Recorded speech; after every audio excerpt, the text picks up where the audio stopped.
Aquí nos encontramos con un nuevo ¿sabías qué? ¿Sabías qué? Bueno, ¿y qué pasó con la casa de Rahab? La Biblia dice que los espías que fueron enviados por José y que entraron a la ciudad de Jericó se hospedaron en la casa de una mujer llamada Rahab, quien no gozaba de una muy buena reputación. Los espías, ya la historia ustedes la conocen, no la voy a repetir, finalmente le dicen a Rahab: si tú quieres salvar tu vida y la vida de tu familia, debes permanecer dentro de tu casa el día en que Jehová nos entregue la ciudad. ¿Cuándo fue ese día? El séptimo día, cuando el pueblo dio 7 vueltas. No es el sábado. Y esto es importante destacarlo, porque algunos creen que como al séptimo día, entonces el séptimo día fue un sábado. No. Cuando en la Biblia se va a hablar de sábado, se habla de sábado, no del séptimo día. Cualquier séptimo día no es sábado. Dejemos a un lado esto. ¿Qué pasó con la casa de Rahab? Como ya les dije, los espías israelitas le ordenaron a Rahab reunir a su familia dentro de su casa, que debían permanecer allí, porque sería el único lugar seguro durante la calamidad que sobrevendría a la ciudad de Jericó. Tiempo después, Rahab y su familia entran, efectivamente, se quedan allí. Viene el ejército israelita, conquista la ciudad, los muros de la ciudad son derribados por los ángeles de Dios. Y entonces viene la pregunta: ¿y qué pasó con la casa de Rahab? ¿Qué fue lo que pasó? En el libro de Josué, el capítulo 2 y el versículo 15, se nos indica que la casa de Rahab estaba ubicada dentro de las fortificaciones de Jericó. Literalmente, yo puedo traducirlo de la siguiente manera, del hebreo: su casa estaba contra la superficie vertical de la muralla de la ciudad y en la muralla vivía ella. Esa sería una traducción literal del texto hebreo de Josué, capítulo 2, versículo 15. Bueno, y si esto es así, repito, la traducción literal es su casa.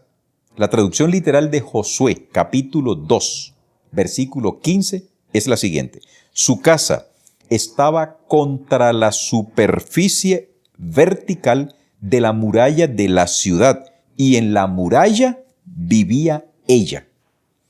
¿Por qué no se derrumbó la casa de Rahab cuando cayó la muralla? Increíblemente, ¿sabías que la misma arqueología ofrece la respuesta?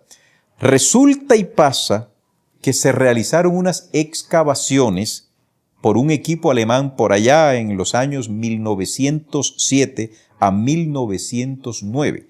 Este equipo de arqueólogos alemanes excavaron la sección norte del sitio donde cayeron los muros y descubrieron una sección de la parte baja de la muralla de la ciudad que no cayó como lo había hecho el resto. La sección, aún en pie, era más o menos de altura de 2.5 metros de altura, y sobre esa sección que no cayó estaban ubicadas casas casi intactas. No les pasó absolutamente nada. Esto nos indica que Dios cumplió también su promesa con Rahab. Y en esos detalles que los arqueólogos, que a veces no son nada creyentes de la Biblia, que nos ofrecen los arqueólogos, nos damos cuenta que la Biblia es un libro de fiar, porque ¿sabías que la casa de Rahab no cayó? ¿Sabías que era común en el antiguo cercano oriente obtener un veredicto judicial de los dioses forzando al acusado a someterse a ciertos experimentos, a vivir ciertas experiencias traumáticas en un juicio pasado por agua? Te lo explico. Por ejemplo, si el acusado se declaraba inocente, él decía yo soy inocente, entonces, ¿qué se le hacía para demostrar, o sea, qué se hacía para que se demostrara que el acusado era realmente culpable? Se hacía lo siguiente, se lo arrojaba a un río, y si la persona se ahogaba, es porque los dioses lo habían encontrado culpable. Pero si el hombre sabía nadar y no se ahogaba, pues entonces se demostraba de que el hombre era correcto, que era veraz, y que los dioses lo habían encontrado inocente. Pero en Josué capítulo 3 y el versículo 10 al 11, sobre este caso de pasar a alguien por las aguas, ahora es Dios quien va a pasar por las aguas. La Biblia nos dice que Dios instruyó a Josué y le dijo, toma el arca del pacto. Acuérdense que el arca del pacto es un símbolo de la presencia de Dios. Y los sacerdotes van a pasar por el río Jordán. Textualmente leemos. Entonces Josué le dijo a los israelitas, acérquense y escuchen lo que Dios el Señor tiene que decirles. Y añadió, ahora sabrán que el Dios viviente está en medio de ustedes. ¿Por qué? Porque Dios aquí va a demostrar que Él está por encima de todos los dioses. Miren la razón. Y que de seguro expulsará a los cananeos, a los hititas, los heveos, los fereceos, los gergeseos, los amorreos y los jebuseos. El arca del pacto, que pertenece al soberano de toda la tierra, cruzará el Jordán al frente de ustedes. ¿Qué demuestra esto? Que a Dios nadie le puede hacer juicio, porque es Dios quien va abriendo las aguas, y efectivamente ocurre un gran milagro. Cuando los sacerdotes mojan sus pies, las aguas del río Jordán dejan de correr. Las aguas que venían de arriba pasan y el pueblo pasa derechito, en seco. Esto demostró delante de los israelitas, que no se olviden ustedes que venían de Egipto y que venían bastante impregnados, bastante contaminados con la magia egipcia, que Dios era un Dios de poder y vuelve a repetir lo que había ocurrido allá en el cruce del Mar Rojo. Entonces, ¿sabías que algunas prácticas del antiguo cercano Oriente, Dios las utilizó para demostrar que Él es el verdadero Dios, el Dios dueño de las aguas, dueño del mar, dueño del cielo, el dueño del universo? ¿Sabías que la prostitución en el mundo antiguo era muy común y era conocida? Muchas mujeres y algunos hombres se prostituían. Algunos practicaban esta actividad como un trabajo independiente. Otros, como los esclavos, eran obligados a participar de la prostitución. En el caso de Mesopotamia, era posible adoptar a una niña y luego alquilarla como una prostituta. Por ejemplo, Heródoto registra que a cada mujer babilónica se le exigía prostituirse al menos una vez en el templo de Ishtar, aunque la veracidad de esta aseveración aún está en cuestión, ¿no? Pero lo que sí sabemos es que la prostitución ha sido una de las prácticas humanas que han existido desde que el pecado se asentó en el hombre. Muchos entienden también que la prostitución sagrada se practicaba con el fin de que el Dios a quien la mujer le ofrecía su cuerpo a través de este ejercicio de la prostitución, ese Dios bendeciría a la familia de la mujer, al pueblo que representaba la mujer, o incluso a una petición que la mujer le hiciera a ese Dios, bien sea producto de ella misma, de una petición voluntaria, o la mujer llevaba un recado a ese Dios y a través del ejercicio de la prostitución, el Dios le respondía. En el mundo greco-romano, la prostitución también estaba asociada con el templo y básicamente con los templos de Afrodita. Por ejemplo, en el caso de Corinto, ¿no? De acuerdo con Estrabo, el antiguo historiador griego, la naturaleza de esta prostitución gozaba más o menos del mismo significado que la prostitución en Mesopotamia.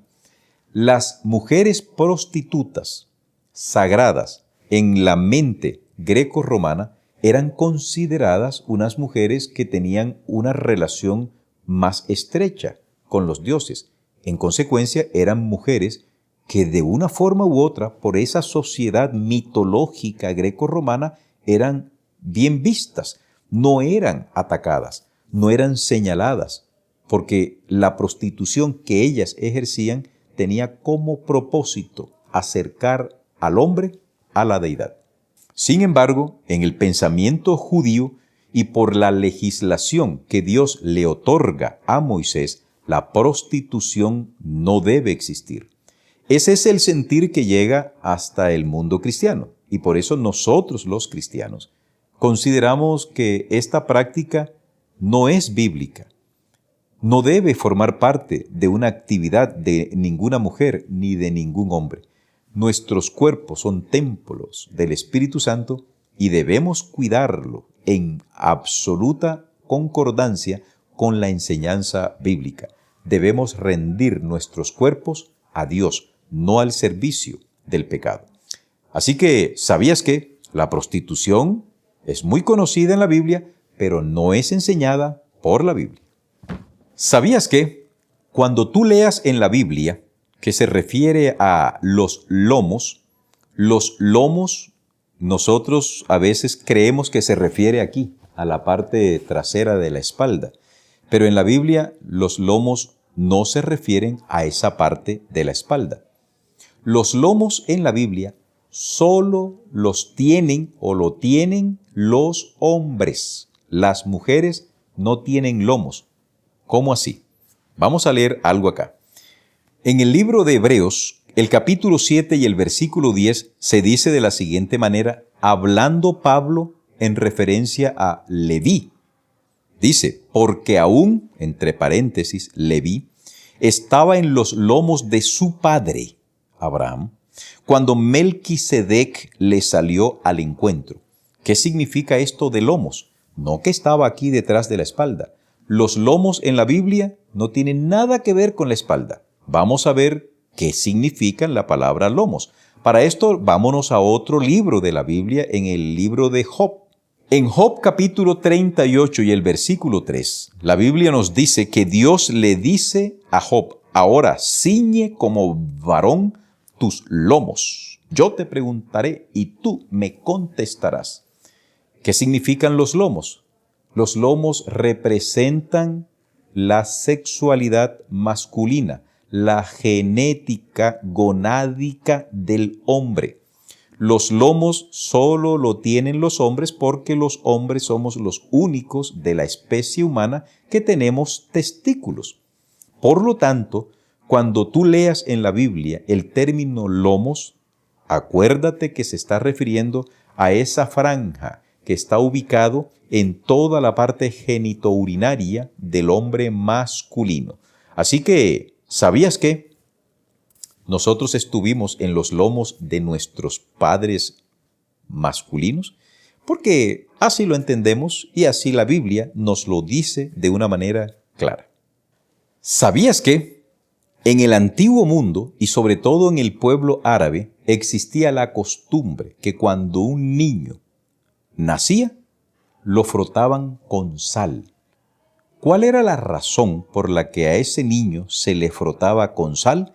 Es algo que nosotros no tenemos bien referenciado, no tenemos claro, pero existen un par de teorías. La primera teoría tiene que ver con un hecho que es evidentemente biológico, y es que la sal es un antiséptico natural. Entonces, cuando el niño nacía y se le frotaba todo su cuerpo con sal, eso impedía que el niño adquiriera alguna bacteria en el momento del parto. Primera opción. La segunda opción tiene que ver con que la sal también sirve para conservar la humedad en el cuerpo o en el objeto que la tenga, ¿vale? Entonces, cuando al niño se le frotaba con sal, lo que se buscaba era que en esos desiertos candentes, con una temperatura elevada, la humedad del cuerpo del niño se le conservara. Esa es una de las teorías que existen. Pero de todas formas, ¿sabías que a los niños que nacían en el mundo árabe se les frotaba su cuerpecito con sal?